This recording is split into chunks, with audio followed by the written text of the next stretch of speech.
Bonjour à tous, j'espère que vous allez bien. Aujourd'hui, nous allons réaliser un nouveau projet, le détecteur de pluie.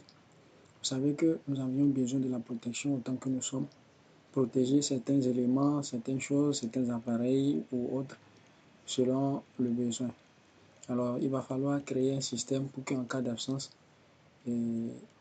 déclencher une machine pour fermer, pour couvrir et sécuriser un emplacement ou bien un appareil en cas de pluie. Donc, tout ça peut être automatisé, soit par alerte GSM, SMS ou bien appel.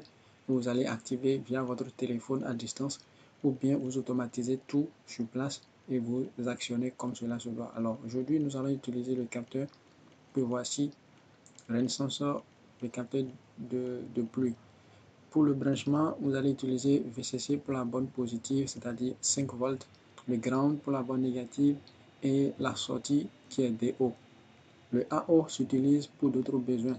Si on veut commander ou bien faire des mesures de proche en proche de façon analogique, on utilise cette broche-là. Donc nous allons utiliser aujourd'hui la broche DO pour notre projet. Alors après cela, vous voyez, je vais vous montrer le code que j'ai écrit pour ce projet-là. Je vais vous présenter ce code. Voici le code que j'ai écrit. Après la description, vous allez faire appel aux librairies. Après les librairies, on essaie maintenant la connexion. Alors, après la connexion, on déclare les pins. Après avoir déclaré les pins, il faut les configurer. Ceux qui sont en output, ceux qui sont, c'est-à-dire output, la sortie, ceux qui sont en input, les entrées. Le capteur, c'est input et les autres éléments, les LED et le buzzer sont en output. Maintenant, nous allons définir maintenant. J'ai créé une fonction qui va me permettre de détecter la pluie et une autre fonction qui va me permettre de détecter, comment on appelle, l'absence de pluie. C'est-à-dire, s'il n'y a pas de pluie, j'aurai cette fonction-là qui sera exécutée. En cas de pluie, j'aurai cette portion de fonction de code qui sera exécutée. Donc, je ne vais pas perdre le temps pour les détailler. En regardant, vous comprenez déjà, si vous êtes programmeur, c'est sûr que vous allez vous retrouver. Et en cas de détection de pluie, voilà les éléments qui doivent être activés et d'autres qui doivent être désactivés en termes de LED ici. En temps d'absence de pluie, voilà ce qui va se passer. Maintenant, il va falloir que je démarre le programme. Le démarrage du programme et détection de pluie. Ça veut dire que je dois lire l'état du capteur de pluie. Donc pour la lecture de l'état du capteur de pluie, une fois que tout est bien connecté, comme je l'ai dit ici au intro, quand on utilise cette portion de code, c'est-à-dire cette boucle-là, c'est pour s'assurer que tout est bien réalisé. Lorsqu'on aura la détection de pluie, on aura les éléments qui doivent s'activer et en cas d'absence de pluie, on aura certains éléments qui vont se désactiver et d'autres vont s'activer. Je vais parler principalement des deux LED que nous avons utilisés et du buzzer. Tout cela va se réaliser en un laps de temps pour chaque mesure, donc 0,5 secondes, soit 500 millisecondes.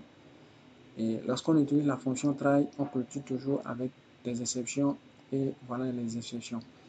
À la fin, si le capteur est utilisé et vous faites des tests et que le capteur devient propre, c'est-à-dire le capteur est sec, on va voir quoi? On va voir nettoyage terminé, merci au niveau de la console. Ça, c'est le dernier message. Et après ce message-là, le code sera fermé. Vous voyez? Et on va attendre une autre mesure, c'est-à-dire une autre façon, une autre nouvelle pluie pour d'autres commandes. Vous voyez, ce code peut être utilisé pour vraiment de grands projets. Abonnez-vous vraiment et vous allez voir des projets professionnels, hautement professionnels que nous allons réaliser pour vous faire comprendre l'importance de la programmation Python ou bien de la programmation en général. Alors sans plus tarder, je vais vous montrer le schéma du circuit diagramme que j'ai réalisé comme d'habitude. Vous voyez, ça c'est le schéma que j'ai réalisé pour la circonstance. Voilà le capteur que j'ai déclaré au niveau du pin 2, les deux LED au niveau du 3 et 4 et le buzzer au niveau du pin 5. Vous voyez, voilà. Donc, on peut mettre un relais pour commander une machine ou bien un actionneur pour protéger tout ce que nous désirons. Voilà un peu le schéma. Je vais m'en arrêter là. Si vous avez des questions, n'hésitez pas. Abonnez-vous pour ne rien rater. Et À la prochaine. Je vous remercie.